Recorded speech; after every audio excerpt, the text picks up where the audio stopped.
working in different ways to affect the fossil fuel industry. And I think civil disobedience has the power to shift that dialogue a lot. I mean, we've got lots of great scientific reasons why we need to move away from fossil fuels. And anybody who can be convinced by scientific reasons or facts and figures is on our side. But that turns out to not be very many people. And what civil disobedience does is it answers that question of how serious the climate crisis is, or how serious are fossil fuels, with a human story, and says that it's so serious that I, as this person, as a student or a teacher or a parent or whatever, am willing to make a sacrifice myself. We're willing to take some personal risk and put myself on the line to do something about it. And that affects people in a much different way. And so I think the best civil disobedience is an action that tells that personal story, that's a genuine expression of who people are and where people are at. So there's things that we can tell people to do, but ultimately it's about setting the stage so people can tell their own story.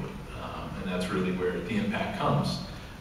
In my case, there was certainly kind of that direct impact of what I did at the auction, and the impact that had on the auction process itself, and on the government authorities that were regulating it.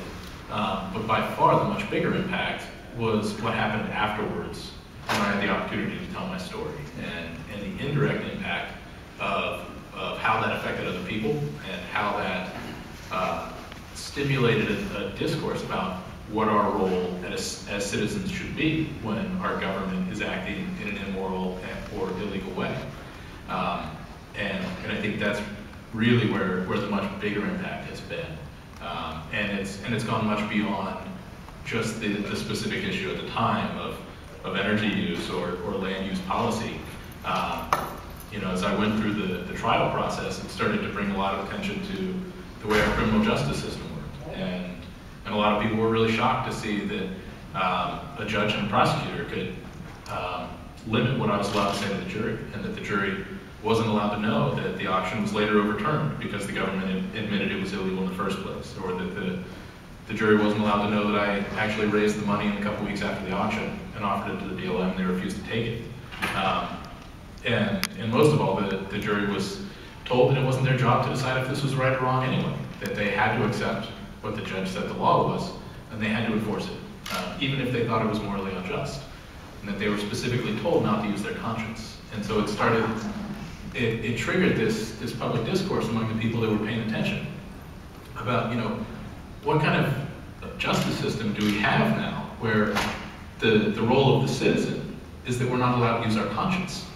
That we've shifted so much since this system where our founding fathers called the jury the conscience of the community, the best defense against legislative tyranny, to this point where they can only hear what the judge wants them to hear and only decide what the judge tells them to decide. And so it's rippling out into these other issues. And that's kind of what Peaceful Uprising is finding, is that there's these interconnections with the climate issue, the fossil fuels issue, to all these other social impacts, and economic and political issues. We're seeing that we can't move away from fossil fuels without a significant shift in our economic system and our political system.